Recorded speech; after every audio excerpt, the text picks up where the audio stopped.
When you write, do you sit in front of a computer, like specifically trying to come up with material? Never did it. Really? I never wrote jokes, ever. Do you write ideas? Or do you just write bullet points? I write it down like one word, because I need to write on stage. It doesn't, if I write off stage, it comes out writer. Mm-hmm. And then it's like you're using your hand to write. And then you're using your eyes to read it. Yeah. And then it's coming out your mouth. Right. So when I have an idea, that moment where you go, oh, it's a bit.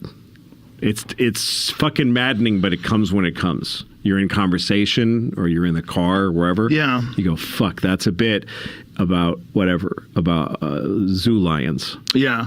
And I avoid thinking about it. I don't want to work it out. I just write down zoo lions, and I know that it's in the ether. I know the general feeling, and I wait till I'm on stage that night, and I explain it to them. And the audience is there as a target. Yeah. So I for the first time work it out, and then it's like that's the bit, because I know I can't think straight as a comic unless I'm on stage. Did you develop this process over time? Have you always done it that way, or did you initially try to write the jokes out first? I could never do it. I was a bad student in school. I didn't go to college. I barely graduated high school because I can't do work like that. I can't. I mean, I learned to do it when I started working in TV and movies, but when you're writing scripts and stuff. Yeah, I can write when I have to, but I have a huge agita problem and many D's and H's and and all that shit. So I would just do little set lists, and that's the way I always did it. I never wrote. There's no written word of my act. It's because your speech center, when it generates the work, it's where it's supposed to come from. Right. It's a spoken word art. Yeah. And then I do a lot of work. I record every set, and I listen to them. And I work on paper, but it's kind of like research. I listen to the set, and I write notes. Like this last whole tour I had to do because I had to come up with the material a little quicker. But I write notes about what worked, what didn't, what's innovating. That last set was funny when I did this. You know what I mean? Mm-hmm. Stuff like that. Yeah. And before... if I take a break of 3 days or more, before the day of the show, I sit down and I write a set list. Even if it's identical to the last one, I listen to the last show I did, and I write down tonight's order. It's like the lineup for a baseball team. Yeah, I always do that when I do arenas. Yeah. What I do is I get index cards, and I'll actually write the bullet points for each bit, and I lay them out on the coffee table in the green room. Mm-hmm. I get there early, and I write all that stuff out. Good. Because that way I'm good. Like my head, I know I remember it. You got to load it in. You got to be living it. You got to be like, it's got to be refreshed. Like I know I just did a set last night. I'm ready to go. It's not. I'm not unconfident about it, but I know that the right way to do it is to sit down and to write down on these index cards and to set them out and have all the punchlines, because the fucking thing that drives me more nutty than anything is like when I forget a tag. It's a shame. And then I leave and I'm like, fuck, I forgot that part about the guy. Yeah. And then the rest of the night, it doesn't matter. Like everybody's like, standing ovation, great show. Like, no, that tag is gone. That's everything. They didn't get it. Destroyed. Yeah, they missed it. Well, it's because your brain, like I remember my mom was in computers when I was a kid. She was a computer programmer, like when they were punch cards and stuff, like from the beginning. My stepdad did that too. Oh yeah? Yeah. And then she had a terminal at home with a big modem, with a phone going. Oh wow! And so she taught me about computers, and the thing I always remembered was that there's main memory and then there's auxiliary memory. So auxiliary memory, I might be getting the words wrong, is stuff that's on tape, that's stored.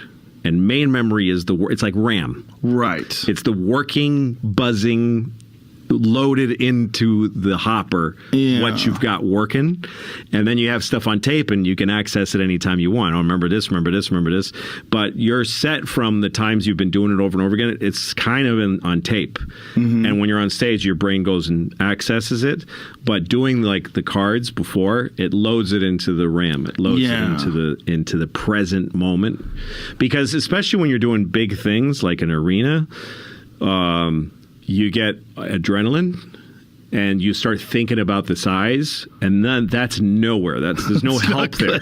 It's all negative. Shouldn't be thinking about any of that at all. The thing you should be thinking about, you shouldn't be thinking about what do I need and all this bravado stuff. Of like, I'm going to be a star, or like I'm going to kill. That's the worst. Death.